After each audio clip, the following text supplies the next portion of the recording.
السلام علیکم دوستو، میں ہوں آپ کا میزبان جاوید بھٹی اور آپ دیکھ رہے ہیں میرا YouTube channel D I Khan 755۔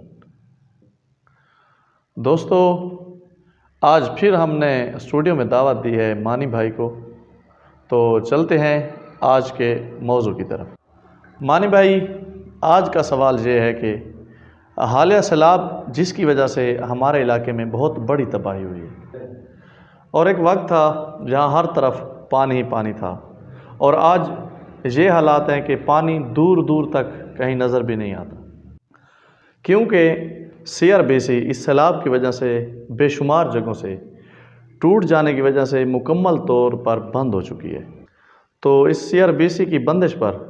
آپ کی کیا رائے ہے؟ بہت بہت شکریہ بھٹی صاحب۔ دیکھیں بھٹی صاحب، اس میں کوئی شک نہیں کہ حالیہ سیلاب کی وجہ سے بہت بڑے پیمانے پر تباہی ہوئی ہے، لیکن اس میں سب سے پہلے سر فہرست جو نقصان آتا ہے وہ ہے CRBC کا بری طرح متاثر ہونا اور اس کا بند ہو جانا۔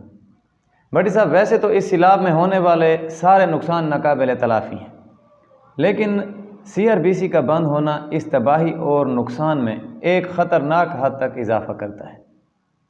کیونکہ آپ اچھی طرح جانتے ہیں کہ CRBC صرف اس علاقے کی ہی نہیں بلکہ آس پاس بلکہ دور دراز کے علاقہ جات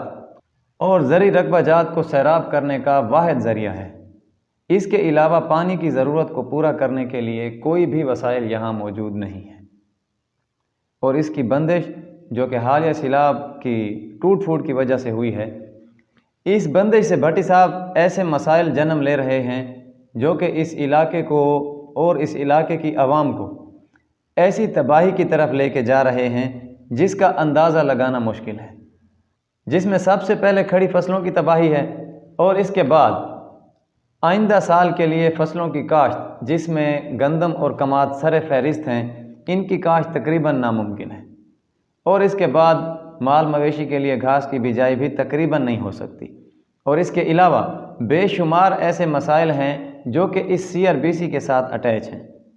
اور یاد رہے بھٹی صاحب کہ پانی کی اس عدم موجودگی کی وجہ سے اس علاقے کی جو تباہی ہو رہی ہے اور آئندہ سال بھی ہوگی، اس کے اثرات بہت دور تک جائیں گے۔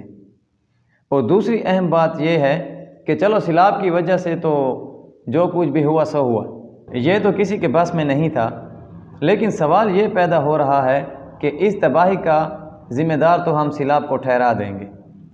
اور بات یہیں پر رفع دفع ہو جائے گی، لیکن CRBC کی مرمتی میں تاخیر کا ذمہ دار کون ہے؟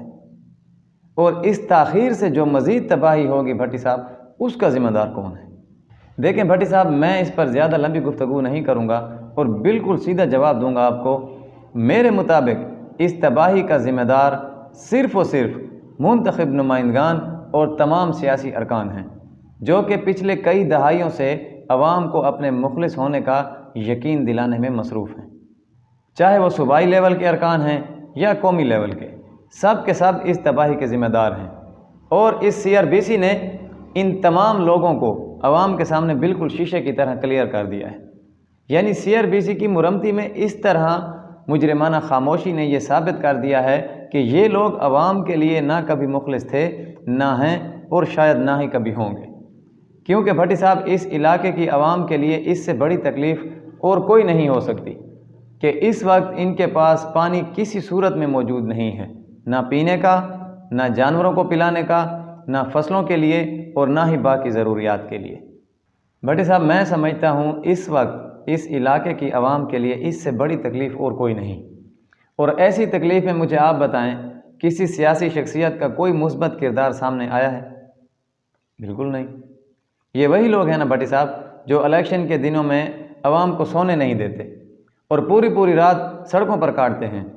کرسی کے لیے دن رات ایک کر کے ووٹ مانگنے والے حضرات اب CRBC کو مرمت کرنے کے لیے دن رات ایک کیوں نہیں کرتے؟ کرسی کی خاطر ایک دوسرے کو برا بھلا کہہ کر خود کو عوام کے سامنے اچھا ثابت کرنے والے اب عوام کی اس تباہی کو روکنے کے لیے کوئی کردار ادا کیوں نہیں کرتے؟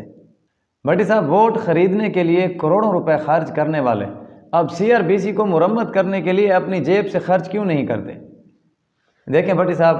میں زیادہ لمبا نہیں جانا چاہتا، میرا موقف بڑا واضح ہے